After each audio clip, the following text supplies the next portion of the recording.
अस्सलामुअलैकुम वरहमतुल्लाहि वबरकातुहू। मैं हीरा ग्रुप के एक मेंबर। आज मेरा वीडियो बनाने का ख़ास मकसद सिर्फ यही है कि पिछले 18 महीने पहले जो एमआईएम ने अपने कुछ चपरासियों को छोड़ के, कुछ गुंडों को छोड़ के हीरा ग्रुप ऑफ कंपनीज़ को डैमेज करने की कोशिश किए थे, उसके लिए मैं तमाम मेंबर्स से बता देना चाहती हूँ कि इन लोगों की बातों में मत आइए। ये सिर्फ गुमराह कर सकते हैं लेकिन सच को दबा नहीं सकते। हीरा ग्रुप ऑफ कंपनीज़ में सबसे बड़ा अल्लाह का साथ था, हाथ था, क्योंकि हलाल तिजारत के तहत हमारी डॉक्टर नोहेरा शेख को अल्लाह ने ज़रिया बनाया, जो पूरे ईमानदारी के साथ हर एक चीज़ को मद्देनज़र रखते हुए बिज़नेस करके हम मुसलमानों को स्ट्रॉन्ग बनाने की कोशिश किए। जो जो ज़रिया अल्लाह ने चुना है वो एक ऐसी शेरनी है हमारी डॉक्टर नोहेरा शेख, जो सिर्फ़ और सिर्फ मुसलमानों के अमानतों को बचाने के लिए आज जेल टू जेल घूम रहे, हर एजेंसी को जवाब दे रहे, ये सोचते हुए बिना सोचे कि मेरी फैमिली का क्या हो रहा है, मेरा क्या होना है, वो सब बिना सोचे बिना समझे वो अपने आप को तकलीफ़ दे के हम मुसलमानों की जो मेहनत की कमाई है उसको जाया न होना इसलिए आज तकलीफ़ उठा रहे। तो उसके साथ साथ हम लाखों मुसलमान जो उसमें इन्वेस्ट किए हैं वो यही सोच के किए हैं कि हलाल बिजनेस है, उसमें कभी नफ़ा भी हो सकता है, नुकसान भी हो सकता है। अल्हम्दुलिल्लाह उस बेस पे हम सब्र किए हैं। वो सबका भी बहुत बड़ा हाथ है इसमें, क्योंकि हमने जो तिजारत में इन्वेस्ट किए हैं तो उसमें हमको हर चीज़ का ध्यान रखना ही है कि कभी तकलीफ़ भी आई, कभी कुछ हुआ तो हमें उसको भी सपोर्ट करना चाहिए। हालांकि हमारी हीरा ग्रुप ऑफ कंपनीज़ में जो भी परेशानियाँ आई है वो रिजर्व बैंक ऑफ इंडिया की तरफ से जो ट्रांजैक्शन लिमिट लगाई गई थी उसके थ्रू कुछ हमारे ट्रांजैक्शन में देरी हुई, उसी का फ़ायदा दुश्मनाने हीरा ने उठा लिया और एमआईएम ने उसी का फ़ायदा उठाते हुए लोगों को गुमराह करने की कोशिश की। उसके बाद आया जीएसटी में एक मेंबर्स के पीछे 20 से 25 मिनट लगता था फॉर्म भरने के लिए, तो हमारे उसमें तो लाखों की तादाद में कस्टमर्स थे तो ये पॉसिबल नहीं था, इसके लिए उसको 3 महीना कहा गया। ये सब एक के बाद एक होते गया, उसका फ़ायदा दुश्मनाने हीरा ने उठाया और कंपनी को डैमेज करने की कोशिश की।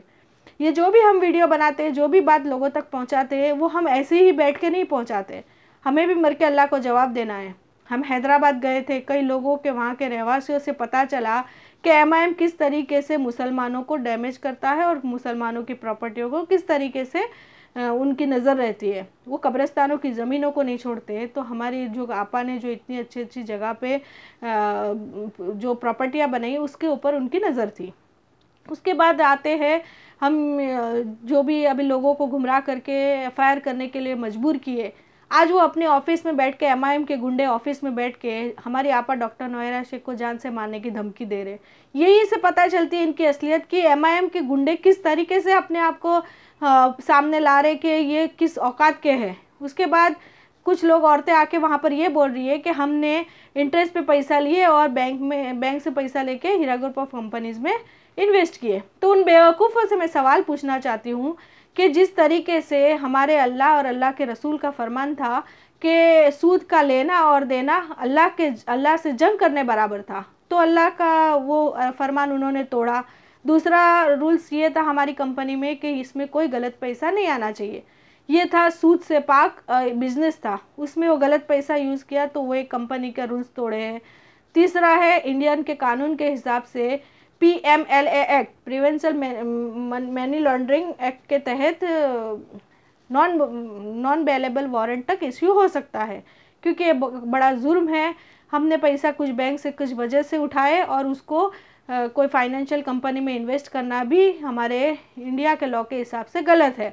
तो अब आप देखिए एसएफआई में आप लोगों को जो कंप्लेंट किए उसको किस तरीके से एसएफआई में जवाब देना है, वो तो आप लोग को रेडी रहना है अभी कि आप लोगों के किस किस मुसीबतों का सामना करना होगा। एमआईएम के गुंडों के थ्रू आप लोगों ने कोई भरोसा हमारी कंपनी पे ना किए, ना अल्लाह के फरमानों का वो करते हुए बिजनेस में जो लगाए उस पर भरोसा नहीं किए, लोगों की बातों में आए। अभी आप लोगों को देखना है आगे कैसा आप लोगों के साथ होगा। बात हो गई। तीसरी बात ये है कि जब हीरा ग्रुप ऑफ कंपनीज हलाल बिजनेस कर रही थी तो एमआईएम के गुंडों, एमआईएम जो मुसलमानों के रहबर बनने वाले ढोंगी है, उनको कैसे बर्दाश्त होगा, क्योंकि उनको तो इनके दारुसलाम जैसे इंटरेस्ट वाली बैंकों को प्रमोट करना है, तो ये मुसलमानों के रहबर बोलने वाले ऐसे काम में तो सपोर्ट नहीं करेंगे। इसीलिए तो आज एक औरत हमारी हैदराबाद में रहते हुए इतने महीनों से जेल में थी, न कभी इन लोग ने सामना किया, उस औरत से मिलके ये प्रॉब्लम को सॉल्व करने की कोशिश की है। लाखों मुसलमान उसमें फंसे हुए थे, लेकिन कभी उन लोग सामने नहीं आए। किस बात के हैं इन लोग मुसलमानों के रहबर? अभी मैंने पिछले कुछ दिनों पहले देखी, जैसा मुंबई में एक हादसा हुआ, उसमें भी वहाँ पे बैठा हुआ एमएलए, जो एक्स एमएलए था एमआईएम का, वो स्पीच में तो बड़ी बड़ी बातें करके निकल गया, 15 करोड़ मुसलमान हम एक हो जाएंगे। तो कहाँ गए तुम 15 करोड़ को सपोर्ट करने वाले, अपने तरफ बोलने वाले? तुम्हारे तरफ 15 लोग नहीं हैं। आज जब मुंबई में हादसा हुआ तब कहाँ थे तुम? स्पीचों में बोलने के लिए 15 करोड़ को अपने साथ कर लेंगे मुसलमानों को, और जब मदद की बारी आएगी तो 15 लोगों की मदद नहीं करते हैं। यह है एमआईएम की असलियत।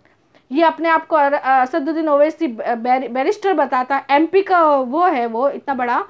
आज दिल्ली के अंदर प्रोटेस्ट हुआ, पूरे लॉयर्स रोड पे उतरे, इस हमारे इंडिया के संविधान को सपोर्ट कर रहे मुसलमानों के लिए, यहाँ तक कि मुसलमानों के लिए नॉन मुस्लिम भाई खड़े हो गए। और ये मुसलमानों के दावे करने वाले बैरिस्टर बड़े बड़े और नेता कहाँ हैं?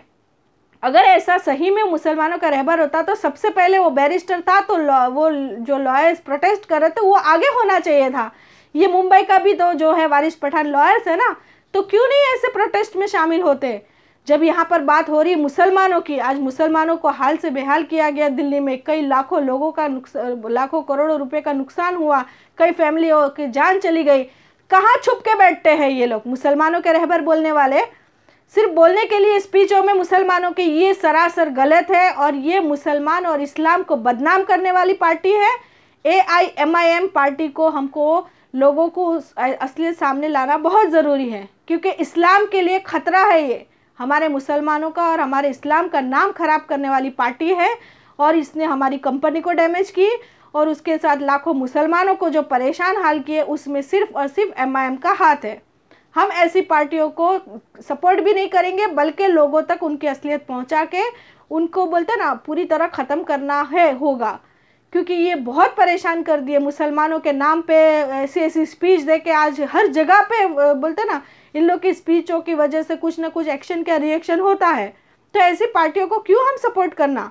यही तो वक्त है, कुछ बुरा होता है अच्छे के लिए थे। हो सकता है कि हमारे ऊपर जो हालात आए उसकी वजह से हमें MIM का चेहरा सामने आया लोगों का, और हम जो भी वीडियोस बनाते हर चीज़ की तहकीकात करके बनाते हैं। हम हैदराबाद जाके वहाँ के रहवासियों से पता किए, हमारी हीरा ग्रुप ऑफ कंपनीज़ की भी हर छोटी से छोटी बारीक बातें हम जानने के बाद इसको हम लोगों तक पहुँचाने की कोशिश करते हैं। हमारे ऊपर झूठे झूठे इल्ज़ाम लगा रहे कि हम ये है हम वो है। अरे आओ ना सामने, हम देने तैयार है हमारे पूरा प्रूफ। हम वो शाहीन बाग की औरतें हैं। तुम जैसे तुम्हारे MIM के जो गुंडे हैं, तुम्हारे MIM के जो बड़े बड़े नेता अपने आप को मुसलमानों के रहबर बोलते हैं, वो ना ही मुसलमानों के लिए कुछ किए, तब जाके आज मुसलमान औरतें रोड पे बैठ रही है अपने हक को मांगने के लिए। शर्म आनी चाहिए तुम मुसलमानों के रहबर बोलने वाले MIM के पार्टी वाले। तुम लोग की वजह से आज मुसलमान बहनें रोड पे आ रही है। तुम किस बात के रहबर हो? तुम लोग को तो शर्म के मारे वो ना लोग, आज हम नॉन मुस्लिम लोग हमारा सपोर्ट कर रहे हैं, और तुम लोग एक शाहीन बाग नहीं बना पाए, दारुस्सलाम में एक शाहीन बाग नहीं बना पाए। तुम बोलते हैं NRC के CA के खिलाफ है, तो कहाँ हैं आप लोग? अपने ही घर में, अपने ही हैदराबाद में तुम लोग एक प्रोटेस्ट नहीं करवा रहे, पुलिसों के थ्रू उसको रोकने की कोशिश कर रहे हैं, तो किस बात के हैं तुम लोग? मैं मेरे मेंबर्स को भी बता देना चाहती हूँ कि इन लोगों की असलियत सामने लाओ, क्योंकि हीरा ग्रुप ऑफ कंपनीज को डैमेज करने में सबसे बड़ा क्या पूरा हाथ MIM का है। इसीलिए हमको इनको एक्सपोज करना ही होगा, इनकी असलियत लोगों को सामने लाना है। और इस इस्लाम के खिलाफ ये जो बहुत बड़ी एक पार्टी बनी है और इस्लाम को बदनाम करने वाली है, तो इसको हमको लोगों तक पहुंचा के इसको ख़त्म करने की कोशिश करना चाहिए। अस्सलाम वालेकुम रहमतुल्लाहि व बरकातुहू।